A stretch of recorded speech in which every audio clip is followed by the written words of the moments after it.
Good Wednesday evening, everyone. We are joined today. You saw her last week as the co-host of Direct Line. This week, she is our guest, Executive Director Emeritus from the MDGOP, Corine Frank. And our hosts tonight are Jackie Saxton, all the way from the state of Pennsylvania, where they have a lot of road construction, and Mark Unkefer from downtown Chevy Chase, where they've got a lot of road construction. Take it away, guys. Those intros get me every time.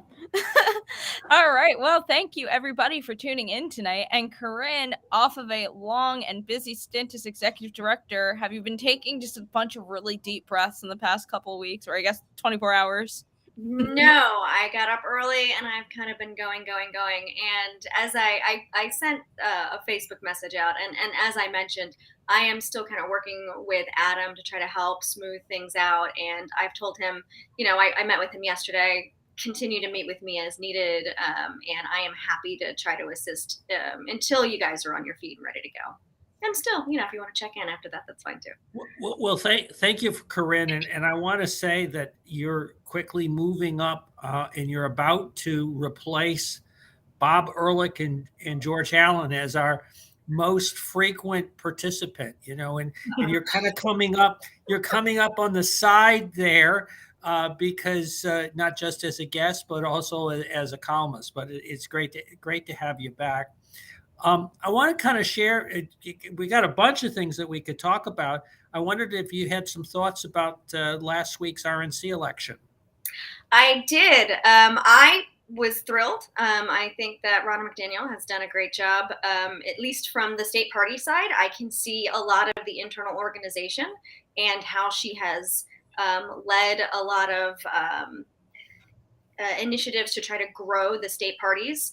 I have had some really receptive staff under her leadership, and I appreciated it. So I was thankful that she was reelected. I look forward to the next couple of years, and I think that she will continue her record-breaking and robust fundraising, which is, as I mentioned recently, the most important job as chair.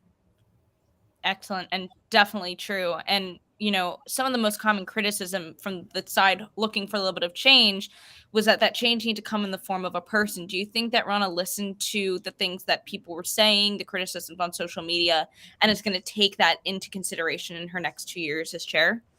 Yeah, so if you listen to her, if you watch C-SPAN, I watched the thread, she brought Harmeet Dillon up and Mike Lindell up, and she wanted it to be a very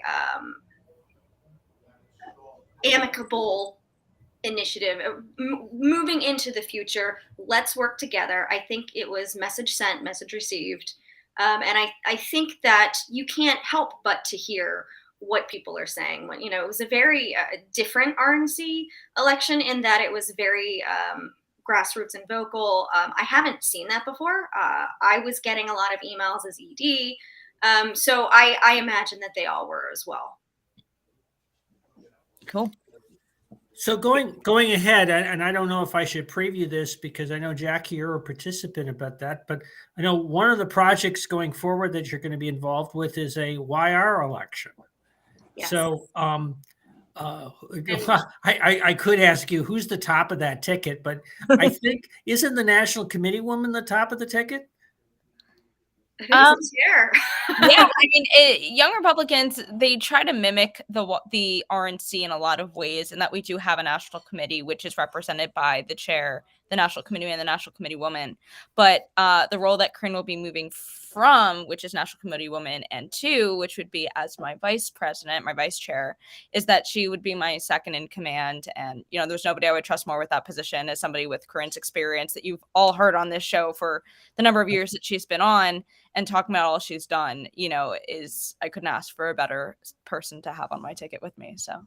Well, we've certainly seen over the years the way the YRs have been sort of an important entry point. I always like to talk about the auxiliary groups as an entry point to get involved in the party and then go on, or either to go on to other roles, but also while being part of the YR to participate in other roles. And so it's really important to have a robust organization in place to allow that to happen. I'll throw this out to you, Corine. What do you see as a good strategy for making the YRs effective? So to make them effective, you have to get them back involved and engaged. There was a lot of dissolution over the last year. There were a lot of different camps. People went their separate ways. There was a lot of infighting. So I think any Republican leadership at this point has to find a way to bring everybody back into the same room under the same umbrella. Or if people can't get along, they have to find some message that enough volunteers are going to get behind. So there may be people who are done and they're going to check out. And if that is the case, you have to also accept that, move on, and find folks that are willing to be the next pair of boots on the ground. So basically, I just run for any position that Jackie tells me to, because because you know what, I'm happy to help. Where if you need me, I'll help out. Okay, sure. I didn't wake up one day and decide I had to be the next vice chair of the YRs. But you know what, if that's what is needed and that's where we need help, then that's what I'm gonna do.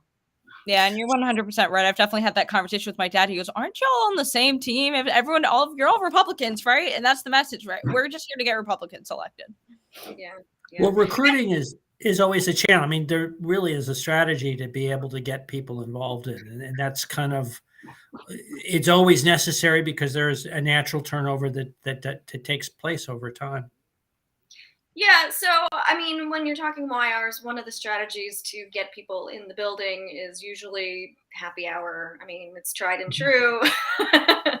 Make it fun, make it enjoyable, make it a place where people can kind of socialize and companionize and find another group of people who agree with you and want to move the same mission forward. To your point, Mark, earlier you said, I lost my train of thought, but okay, go ahead. Well, we're talking about recruiting and getting people in the door, right? So it's striking the balance. Yeah, well, but there's a balance to be struck by making it fun and engaging, and also obviously there's a political component to that as well. The balance between so for the Central Committee, it's the structure is very similar to the Central Committee, right, and the state party. So when we talk about trying to get folks in the door, if you don't get elected for Central Committee, it does not preclude you. There's no preclusion to become a YR so long as you're the correct age. So it is a really good place. Yeah. It is a really good place to sort of get started without having to run a campaign or do something like that. So it is a great place to get your feet wet without a huge 4-year commitment and learning how to, run a political campaign. So glad that we at least have some opportunities for people so that they can kind of get used to it and get some skill and get some experience under their belt. Definitely. And to your point, Corine, even if YR isn't your classification, Maryland and every state really has so many great auxiliaries between the Women's Federation, the BRC, the Republican clubs that we have in nearly every county, I think, in the state. So there's always a way to get involved without even considering running for a Central Committee if that's not your thing, or if you ran and didn't make it. There's still amazing ways to be involved. Yeah, and Dwight is asking if there's an old Republican club for old Republicans. I thought that was the Montgomery County Club. Oh. Leisure World came out. They took their took their title.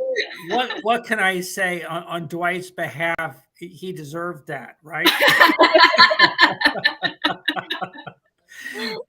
But actually, on a more serious note, and perhaps to do a bit of a transition, is one of the ways in which people have come to get involved with politics and conservative and Republican politics is through school boards, because so many parents now are really finding it very frustrating to see what the direction of the what's happening with the schools, and getting concerned and becoming that much more politically active. So when you don't have enough to do, Corine, besides helping out with the transition and helping out Jackie and being a mom and being a wife, you're also a member of the Anne Arundel School Board, right? So what are you finding about in terms of the way people are reacting to what's happening in the schools? So we saw a lot of engagement during COVID. We have not seen that level of engagement at all. Oh, wrong, babe. Shh. We haven't seen a lot of engagement in the last probably couple of months. People have really calmed down. They've really sort of readjusted. But I would say that even though we're not having a lot of public comment, I'm not seeing as much, email back and forth, that kind of a thing. There is now this, in the last election cycle, a huge difference from the previous election cycle in Board of Ed races. So as I'll also throw out there, I'm the chairman right now of the MAPS PAC, which is the Maryland Alliance of Parents and Students. And we're about to have a conference in March. I'm going to start promoting that pretty soon. But even in the 2020 election, I tried to recruit and train Board of Ed candidates. There was an unbelievable apathy when it came to boards of education. People really thought it was beneath them. People really thought, there was just no energy behind these races. 2 years later, after COVID, there was a huge focus on parents running for school board, on conservatives running for school board. And that, I think, will continue for a long time. I think now that people understand that this is an elected position, and 2020 was the last year for Anne Arundel County to finally become fully elected, they understand the value of having their values represented in this very, very critical role. And it doesn't pay a lot.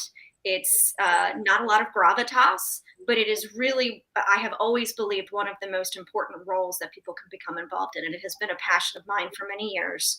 And, I am on the school board, so it's not, I really believe this is where the rubber meets the road. And I'm honored to spend my time trying to improve our school system. I am really pleased with the direction that Anne Arundel County has been going. I think we have done, we got a new superintendent, and it has been an unbelievable change in Anne Arundel County. So I'm very pleased and proud of what we've done. But there are certainly boards around the state that I would love to assist. So we don't have Board of Elections races this year, or Board of Education races this year. Yeah. So how do you channel that energy and that passion from parents and students into what we're already seeing coming out of the Maryland State Legislature this session? So I saw some screenshots of student proficiency scores in math that were I think it was something like the average was 22% efficiency between a second and eighth grade level of math. And, some of these bills coming out about gender identity being incorporated into curriculum. So how do you use MAPS PAC and what else you have going on to get these parents involved in what's going on now? So I think the election started the day after the previous election ended.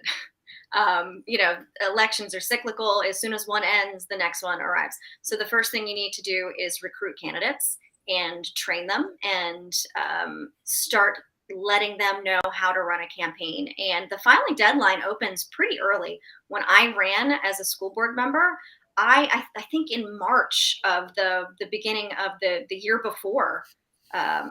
So I ran for like a year and a half. But when you're on school board, it's your first election and you have no money and no name ID. And especially because this is, the lower end of offices, and it's really hard to get money and name ID. You have to start early if you've never run for anything and you want to really make an impact. So I think it starts now. And if people want to start a campaign now, if they've never run before, now is the time to stake your territory, stake your claim, start raising your money, and start knocking on doors now. I mean, truly. We'll talk a little bit. One of the elephants in the room about the process is that the teachers union plays such a major role in the Apple ballot. Basically, it's the union approved candidates. In effect, how do you navigate that process where you basically have one interest group that has such a outsized role in the election process? So I don't want to give away all of the strategy, but there's one simple formula that is pretty easy to understand. Yes, the teachers union, MSEA, I ran against the vice president of the county teachers union almost 3 years ago when I ran. And they dumped a lot of money into that race. It was almost like a proxy war between the conservative figurehead and the TAC figurehead. And one thing that you have to understand is not a lot of teachers understand that their dues are going to political dollars. So when you're knocking doors and you're running against a union member endorsed, mentioning that is helpful. But aside from that, the easiest thing that you can do is to find conservative districts. And it's unfortunate there are some districts that we wouldn't focus on. But if you look at a very red county like Calvert County, and you realize that until this election, they had no Republicans on their board, it's really just a messaging issue. So if you spend a little bit of money on a Republican candidate in a conservative district and say, this is the Republican, please be aware, that's the whole campaign. Right. So a little bit of money can really help to flip that district. And in Calvert County, both of the Republicans that ran last cycle won, and 3 more seats are going to come up. And if we can find 3 people, I suspect we can sweep at least 2 of those, probably all 3. So you mentioned the thing that starts the earliest is candidate recruitment, which I couldn't agree more. And so are you noticing an influx of parents saying, I want to do this, I want to run? Or is it still like, okay, we need to go out and find these people? No, we're definitely seeing way more people interested in running. The primaries were extremely crowded. My goodness, we had over 100 people running in this last election for Board of Ed. And the primaries, because it's technically a nonpartisan seat, so I use the term conservative a lot because there is no noted Republican or Democrat affiliation. So you could potentially have 2 Democrats or 2 Republicans running in the general. So, it makes for some very interesting races, especially in the early days. It's really hard to know how things are going to shake loose when you're identifying which districts you're looking at. Although I would say, at least from this past cycle in Montgomery County, I think they make it very easy to find, even though it's a nonpartisan race, and particularly the Democrats with all of their teachers union money to pick out, hey, our very own Marcus Alzona ran last cycle for Board of Education. And they're like, hey, did you know this guy was a Trump delegate? Did you know this guy's on the Republican Central Committee? Like, they will go and find anything they can about you and put it on a mailer. Well, and so that's the point that I'm trying to make. So what we need to do is focus on all of the other counties around the state, because if you'll recall in 2016, I think it was 17 of 24 counties voted for Trump. So most of them tend to lean red or are red. We're losing a few, or a few are becoming purple. But in general, we tend to have much more conservative counties than Democrat or progressive counties. So if you look at that and you take that same plan and you say, hey, these are all of the people who voted for all of these very liberal policies, or you point out what someone's previous record is, or previous affiliations and clubs and such where they had leadership roles, it's the same game plan. Yeah, and then I guess tying that back to what I mentioned about the state legislature, now is the time to be, when you find these people who are officially in the race and we pick out, okay, these are the more socially liberal people in the race, we look at their social medias and we say, hey, this person is really supporting this gender ideology bill in schools. Like, if you're not for that, this is your person to vote. Yeah, and when I ran, the Wise Women in Severna Park did that to me. They took all of my county council testimony, and I was on the school board appointment committee, and the county executive, Steve Shue, had appointed me to that, and he was a Republican. So I was very affiliated with Republicans, and I was on central committee, and then I became ED. So they listed all of these conservative things that I had done. It's a website. If you Google me, Wise Women and Corine Frank, you can find it. The problem that they faced was, because I'm in a conservative district, people were like, hey, great resume, Corine. So it didn't really help them, and it certainly didn't hurt me. But yes, if I were in a very blue district, it would have. So they've been doing this to conservative candidates for a long time in Montgomery and elsewhere. So now conservatives are like, hey, you guys want to say it's not political, but clearly it is. So let's, get in the game board here. So you mentioned you have a conference coming up, well, first of all, that you've got a PAC or a campaign organization that you've set up, and I guess one of the activities that's coming up is a conference. So can you elaborate on that? Yes, so I am about to start promoting a conservative education leadership conference. Governor Bob Ehrlich will be our keynote speaker. Ali Ghaffari, the founder of Divine Mercy Academy, will be our opening speaker. We will have a couple of really high quality speakers in the morning, and then we'll have lunch. And then after lunch, we will have some robust training exercises, and we will have a panel. I have a couple of Board of Education and former Board of Education members who are going to be on the panel to offer just any sort of Q&A. They'll speak a little, they'll have a couple of topics that they'll discuss, but then we'll open the floor for people who are maybe considering running for Board of Ed, or maybe considering being a campaign manager for Board of Ed. And we'll just let them have a chance to air their concerns, their questions, and train folks in what the very basics of being a board member are. So you asked if there was a lot, you asked earlier, if there was a lot of interest with parents. But what there isn't are a lot of polished and experienced people who are interested in this. So what we want to do is find these people who are really amazingly passionate and have kids and, really are focused on schools and education. And we want to give them the tools to now enter a boardroom. So parliamentary procedure, running a campaign for the first time, all of these things that they may not have been exposed to. So you're encouraging attendees not just to be parents or students interested in running, but also parents or students interested in going to these Board of Education meetings and advocating on behalf of conservative values.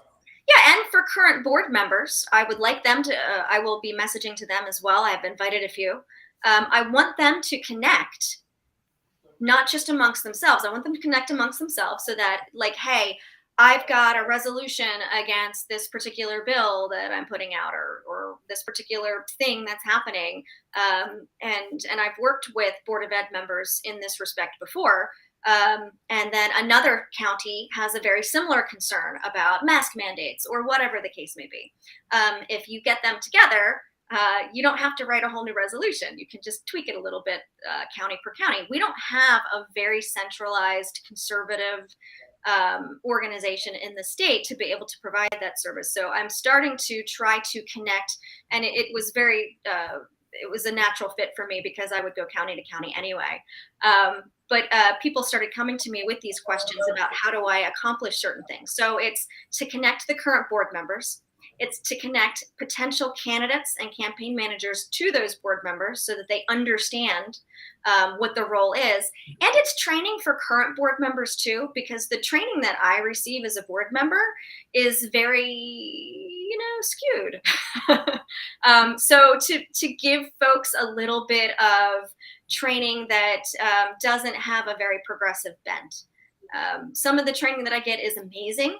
Some of the training that I get is not. So it's to train potential candidates, but also train sitting board members. So I'm working with FreedomWorks. They actually have a training specific to, okay, I'm a board member. What do I do now? So for all the folks that just got elected, that would be really helpful. And for me too, I might end up sitting in on that one just to say, hey, I wonder if I could learn anything about this. What's a good way? Another issue that I want to point out that a lot of new folks are facing, it seems, is that they want to get in there and be a bull in a china shop, and they want to stamp their feet and get things done a certain way. Part of being effective, if you were the minority on a board, is taking a minute to see how it works, not trying to, go 100 miles an hour, and working with the people who are also already on the board. You can't be the minority and think that you are going to tell everyone else how to do things. Right. So you do have to work with other people. You have to reach across the aisle. And a lot of people might not like that or think that that's the role, but it really is. It is very much a polished, refined, what do I do to work with you to get things done? And the first part of that is, what do we agree on? and asking that question and having relationships with your fellow board members. So I think that's a really important piece, that when we're campaigning and we have all these things that we want to do, it's kind of a shock to get in there and be like, oh, I can't get this done or that done. And it's really frustrating, I think, for any policy or governance official. So you referenced in Anne Arundel County the fact that you've got a new superintendent and as a result of changes. And so certainly personnel is frequently policy and that helps drive that. But what are some of the other issues that have come up that potential board members can influence? So the superintendent, policy, budget is the other major piece. And then what nobody sees is we have a quasi judicial role. So we adjudicate appeals. So they can be personnel appeals, they can be student appeals. So you get a lot of it's almost like too much power, but not enough power for a board member. It's a really weird spread of how power is allocated. No other elected official that I have ever seen has a role in all three branches of government. It's a very prescriptive role in each segment, but nobody really was meant to have all three roles. So when you're writing the policy, you also get to see on the back end how the policy is being appealed and how it's working on the ground, which is kind of a fascinating role. So you can kind of have that intuitively and understand, like, okay, this is not working. We have a lot of appeals on this particular thing. So that's one way a board member, if you're very, if you understand how that kind of works and goes back and forth. The power of the purse is the biggest power of any school board. Every school board is a state agency. So we execute a lot of what comes through from MSDE, and there's not a lot of wiggle room in some pieces with the state legislation that passes, things like Kerwin and bus bills and whatever else comes down the pipe. We don't have a lot of wiggle room in passing certain things. And then there are certain things that we can affect if you're shrewd enough to understand some of the policy issues. So for instance, with some of the health framework stuff that has passed through MSDE, there are certain pieces that MSDE wants you to pass. And then there are certain areas where you can, refine the language to be a bit more beneficial. So there are things that a board member can do if they know what to look for. Go ahead. I was going to say, further into that budget, digging down, you said a lot of it is pretty much already spoken for by mandate, but what are some of those things that is spoken for? Where do you see those allocations going? Are they predominantly going towards textbooks? Are they predominantly going towards school lunches? What do you see mostly? Oh, it's like 70-something% of the budget goes to employee salary. And Kerwin, the blueprint is going to require huge increases in salaries for the next year or two.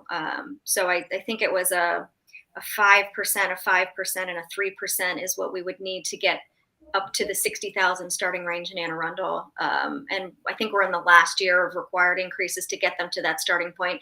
But there are a lot of like NSBA certification bonuses and a lot of other sort of employee metric payments. So that number will continue to increase, but it is far and away employee salary is the bulk of any budget. And benefits are on top of that. So it's a huge component. One of the issues that's obviously driven a lot of concern is curriculum. And I realize this is another area where there is a mix of, how shall I say, shared responsibility between the state and the national accrediting bodies and local school boards. So talk to me a little bit about how that gets navigated. So the first thing I want to say about curriculum, because I get this question a lot, we don't create curriculum at the board. And people have a weird understanding of how this works. So what happens is, for whatever reason, a curriculum will be requested, mandated. The curriculum department will just say, "Hey, I got a great idea. Let's make this class." However it originates. Hold on, let me fix this. They will bring us a sheet of paper. It's usually 2 to 3 paragraphs long. It gives who gets the course, which high school it's in, an overview of what it covers, how many credits it is, and that's it. And then it gives a brief description of what the course is going to be. The board passes it or not, and then it is developed by a curriculum department. But we don't really see past that initial point what is in the curriculum. That is the job of the staff, and the superintendent oversees the staff who writes, creates, and implements the curriculum. And we don't have that. Our one staff that we oversee is the superintendent. So yeah, we don't approve this curriculum. We approve the concept to be developed into curriculum. So in what way then, where in that process does it fall into what's going on in Florida right now, where you saw Governor DeSantis pretty much veto a curriculum on African-American history? So where would the governor insert himself into that process in that case? So a lot of what is created has to be in compliance with state law. So if state law says XYZ, then you can't do that thing. And then further, what is allowed in school would be refined in policy. So if your policy sets the tone, and your strategic plan sets the tone for the school system. If you have a lot of policy that is reflective of a certain push, then that's going to be reflected in your curriculum. If your policy says, we have an LGBTQ bias policy, it says that pronouns need to be respected, and it says it's a very anti-bullying policy, and a couple of other things.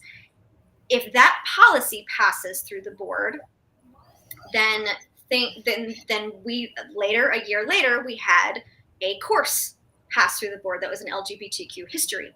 So it opens the policy opens the door for a lot of what the curriculum is going to reflect. So if you don't have those things outlined in policy, or you preclude certain things in policy, it's not likely that the curriculum would be able to reflect those things. So much of the curriculum is sort of the model, or actually I should say model, but the substantive curriculum is available from national vendors. So it's textbooks and consultants and material like that. Is that after you've done your short description of a particular course, then I assume what you're saying then is largely up to the staff to choose which of the vendors get used, again, including the textbook and other materials? Yeah, they choose all of that. And then and some of the curriculum that I know is used in Anne Arundel County public schools is the Southern Poverty Law Center, is used in the global citizenship curriculum. It's in a lot of the materials that are sent home, and it has the little tagline at the bottom. I asked about that. I said, I did ask at a meeting once. I asked the staff.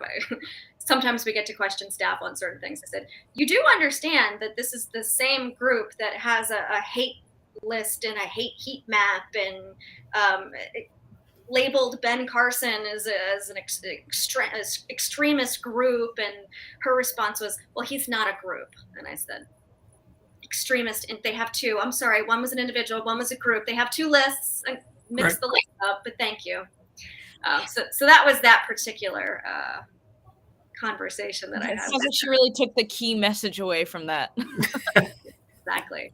But all of that, it gets, the one thing you have to realize when you're in the Board of Ed, if you don't have the full board, and you don't have, in Anne Arundel County, it's 5 votes. If you don't have 5 votes, you have to pick your battles. You can say what you want to say. You're probably going to lose, and then you got to move on. but I say what I think. I make the case. I get outvoted a lot, but at the end of the day, you can't dwell on it. You got to get over it. So coming back, obviously you've got the program coming up and you've got other counties and so hopefully some of those counties will have over time will have a bit more of a majority. But Kerwin obviously is going to have a huge impact on education, at least in terms of driving up.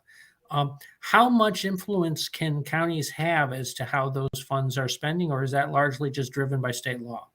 A lot of it is driven by state law.